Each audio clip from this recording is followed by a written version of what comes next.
कि नमस्कार second part है। मैंने 2 बार बनाया मगर कोई ना कोई आ जाता है बाहर, तो कभी स्क्रीन कोड करना पड़ता है, कभी कुछ करना पड़ता है, तो उसमें दिक्कत हो जाती है। खैर दोबारा से कोशिश कर रहे हैं। तो हम पिछली वीडियो, अगर आपने पहला पार्ट नहीं देखा तो पहला पार्ट ज़रूर देख लेना। हम बात कर रहे हैं माल्टा ऑनलाइन फ्री जॉब के बारे में। पहले पार्ट में हमने यूरोपास सीवी वगैरह डॉक्यूमेंट बनाए थे, मेल करी थी, गूगल पर कैसे सर्च करना है वो दिया था, रिक्रूटमेंट एजेंसी का हवाला दिया था। Seek CEE seek recruitment agency है, उससे हमने अप्लाई किया था। अचानक से ही हमारा अप्लाई हुआ था, हमें कुछ पता नहीं था उसके बारे में। तो अगले पार्ट में फिर हमारा इंटरव्यू का टाइम दिया उन्होंने, तो मैं बड़ा एक्साइटेड रहा। तो मैंने स्पेशली मॉल में जाकर एक 200-250 इंडियन रुपीज़ की एक टाई नेवी ब्लू कलर की और एक वाइट शर्ट बड़ी अच्छी सी ख़रीदी, ताकि मैं थोड़ा प्रोफेशनल और ऑफिशियली लगूं। ड्रेस जैसे हम शादी में जाते हैं ना, तो देखा थोड़ी अच्छी ड्रेस, पेंट कोट ये सब डालते हैं इस तरीके से।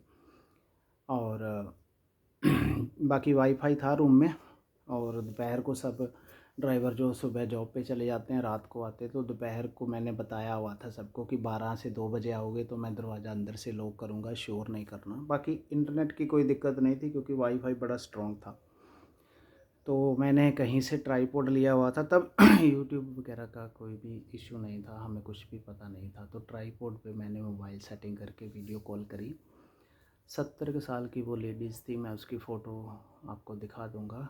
और पतला शरीर है, तो उसने बताया अपने बारे में और करीब 25 मिनट हमारी बात हुई। हमारा नाम, हॉबी, पढ़ाई, कहाँ से कौन सा लाइसेंस है, कैसे जॉब करते हो, क्या जॉब है, बस ड्राइवर के बारे में, मतलब ड्राइविंग के रिलेटेड जो भी होता है सब क्वेश्चन करें, कुछ अपने बारे में भी बताया। इस पूरे इंटरव्यू में कहीं पर भी पैसे की कोई बात नहीं हुई। ना मैंने उनसे पूछा कि आप कितने पैसे लोगे, कितना खर्चा है या फ्री है, ना उन्होंने कुछ पैसे की बात करी। ठीक है। इसके बाद उन्होंने 30 मिनट जब हो गए तो उसने बोला कि मुझे 2-3 मिनट की ब्रेक चाहिए, उसके बाद मैं फिर आपको कॉल करूँगी और सेकंड पार्ट शुरू करेंगे। तो मैंने बोला ठीक है, मुझे भी रेस्ट चाहिए, मैंने भी पानी वगैरह पी लिया। तो दूसरे में उन्होंने इमरजेंसी के लिए पूछा कि जब आप सुबह बस या ट्रक स्टार्ट करते हो तो क्या क्या चीज़ देखते हो। तो मैंने उनको बताया कि सबसे पहले हम टायर प्रेशर देखते हैं, फिर पानी चेक करते हैं वाटर रेडिएटर में, फिर इंजन ऑयल चेक करते हैं, फिर हम लाइट और जो इंडिकेटर हैं वो चेक करते हैं, ब्रेक चेक करते हैं, शीशा चेक करते हैं, वाइपर शीशा साफ़ है, और फिर हम सीट बेल्ट और आगे पीछे देखने वाले जो साइड मिरर होते हैं वो उसकी सेटिंग करते हैं। तो ये सब चीज़ें नॉर्मल जो हैं। इसके अलावा उसने पूछा कि और कुछ चेक करते हो, तो मैंने बोला और कुछ हम चेक नहीं करते। तो फिर उसने बताया कि अगर तुम्हें दोबारा से कभी कॉल आए तो 5 सेफ्टी थिंग्स होते हैं, वो तुम्हें बताने हैं। तो उसने बोला एक तो आपने लाइसेंस प्लेट चेक करनी है। लाइसेंस प्लेट मतलब आरसी को वो लोग बोलते हैं। तो वो बस पे एक स्टिकर सा लगा होता है छोटा सा, जैसे विजिटिंग कार्ड होता है। तो वो डेट चेक करनी है कि आरसी की डेट होती है कि एक्सपायर तो नहीं हुआ, साथ में इंश्योरेंस की डेट होती है, वो भी चेक करना है। सेकंड होता है आग बुझाने वाला, वो एक्सपायर तो नहीं हुआ, जो आग बुझाने वाला होता है ना, फायर एक्सटिंग्विशर। उसने 5 मुझे बताए। फिर उसने सेकंड बताया कि फ़र्स्ट एड किट आपने देखना है गाड़ी में है कि नहीं है, ये कंपल्सरी है। फिर उसने बताया कि हमारी गाड़ी में हैमर होता है, यूरोप में बस में ट्रक में है ना, हैमर चेक करता है। अगर गाड़ी कहीं फंस गई, पानी में गिर गई, तो आप ग्लास से हथौड़े से, हैमर से शीशा तोड़ के बाहर आ जाओगे।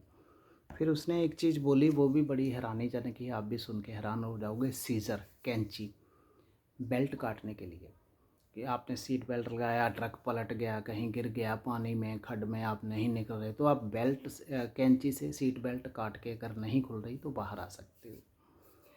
तो आग बुझाने वाला।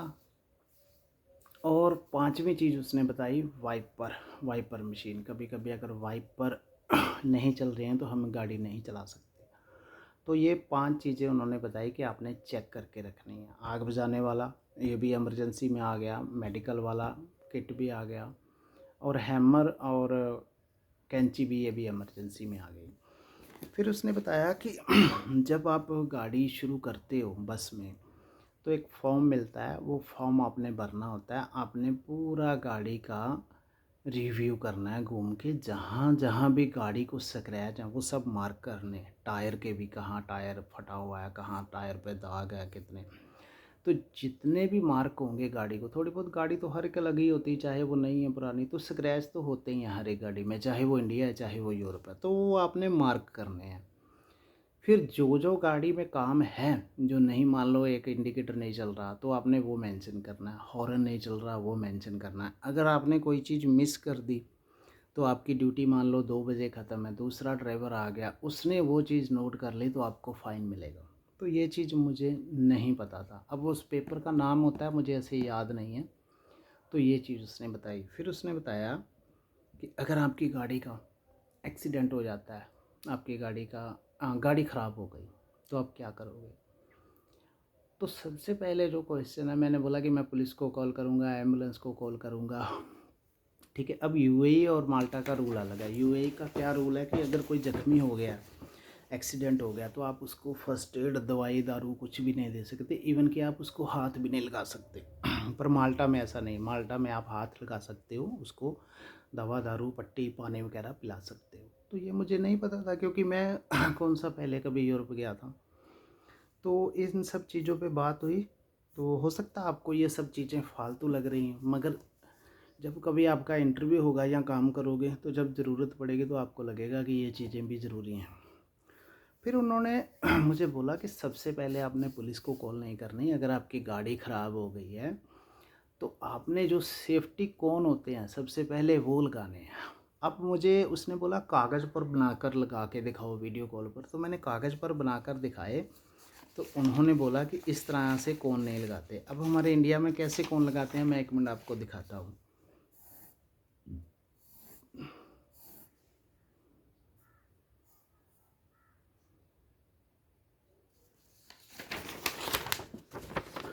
आपको दिख रहा होगा, ये ट्रक है और ये रोड जा रहा है, तो ऐसे यहाँ कोन है। तो वो लोग, हम लोग ऐसे लगा देते हैं। एक कोन अगर ज़्यादा है तो ऐसे लगा देते हैं। आपको दिख रहा होगा नीचे, ये देखिए कोन, ठीक है। मगर ऐसे ये गलत तरीका है। सही तरीका क्या है कोन से लगाने का, मैं बताता हूँ। ये तरीका है, शायद आपको दिख रहा होगा। ये देखिए, अगर दिखा है, ये जो लाइन है, ये ट्रक खड़ा है और ये कौन है। क्योंकि यहाँ से अगर गाड़ी जा रही है 100 की स्पीड, तो एकदम से आगे रोड बंद है कि उसको नहीं पता है। अब यहाँ से गाड़ी वो बोलती है ऐसे जा रही है 100 की स्पीड पे या 150 की स्पीड, तो उसको ये कौन जाएगा, तो वो धीरे धीरे गाड़ी चेंज कर लेगा। यहाँ बोलती है इंडियन बेवकूफ़ हैं, ऐसे लगाते हैं। मैंने बहुत बार देखा है ऐसे लगते, ये वाले तीन एकदम से वो तो रोकनी पड़ेगी उसको, कैसे वो उसको कंट्रोल करेगा। तो बहुत सारी चीज़ें दोस्तों यूरोप में सीखने को मिलती हैं। दुबई से भी हल्का है, हालांकि दुबई में भी ऐसे है। तो पर दुबई से कुछ चीज़ें उलट हैं। और माल्टा में एक चीज़ और है कि हमारे हाथ पे ड्राइविंग है, जैसे इंडिया में है उसी साइड ड्राइवर है। क्योंकि माल्टा यूरोप जो है, माल्टा यूके के अंडर रहा था, पहले गुलाम था। तो यूके तो आपको पता है इंडिया की तरह ड्राइविंग है, हमारे तरह ही है, ठीक है। तो इससे आगे बढ़ते हैं। फिर उसने बोला कि ये तो हो गया गाड़ी ख़राब का, कि आपने पुलिस को कॉल करी, या फिर अगर कोई इंजर्ड है या कुछ है तो आपने अपनी कंपनी को कॉल करी है अगर आप कुछ प्रॉब्लम है। या तो फिर बोलती है कि अगर गाड़ी का एक्सीडेंट हो जाता है तो फिर भी ये कौन लगाने हैं, पुलिस को कॉल करना है, अगर कोई ज़ख्मी है तो एम्बुलेंस को कॉल करना है, फिर अपनी कंपनी को भी बताना है। कंपनी में ना, गाड़ी में एक, जहाँ एक्सीलेटर होता है, ब्रेक होती है, उसके साथ एक ब्रेक जैसा पैडल होता है, वो भी इमरजेंसी। अगर आपको कोई प्रॉब्लम है, आप बात नहीं कर सकते, नेटवर्क नहीं, उस बटन बटन नहीं है, मतलब ब्रेक जैसा ही है, उसको दबाओगे ना तो आपको कंपनी में सीधा मैसेज आएगा इमरजेंसी। मतलब एक कॉन्टेक्ट करने का ज़रिया है कि क्या हुआ है, ठीक है। तो वो भी उसने मुझे बताया। फिर उसने 30 मिनट की 5 मिनट की ब्रेक ली। 30 मिनट करीब हो गए थे। हाँ, एक्सीडेंट का बता दिया, इमरजेंसी में अर्थक्वेक है, भूचाल आ गया है, फ्लड आ गया है, लाइटिंग, बारिश में आसमानी बिजली गिर रही है, तो कैसे सेफ्टी रखनी है, कैसे मुसाफिर को बताना है, कहाँ पे पैसेंजर को उनकी कंडीशन है ना, इमरजेंसी सिचुएशन में बस को कैसे बचाना है, मुसाफिर को पैसेंजर को कैसे बचा कर लाना है, वो सब बातों के बारे में उन्होंने बताया। अगले पार्ट में उन्होंने बताया कि 5 मिनट की ब्रेक है और थर्ड पार्ट होगा फिर वीडियो कॉल पर। उसमें उन्होंने मैथमेटिकली ज़्यादा क्वेश्चन पूछे, जनरल नॉलेज पूछी कि इस बंदे का दिमाग कितना है, ठीक है। तो मुझे पूछा अपनी कंट्री के बारे में, मुझे कितनी नॉलेज है, यूरोप के बारे में, एशिया के बारे में, ऐसे काफ़ी सारे क्वेश्चन पूछे। फिर पूछा कि मैं और मेरी फ्रेंड जा रही हैं, 1.5 यूरो किराया है, मैंने 10 रुपये दिए, 10 यूरो, तो मुझे कितने पैसे वापस आएंगे।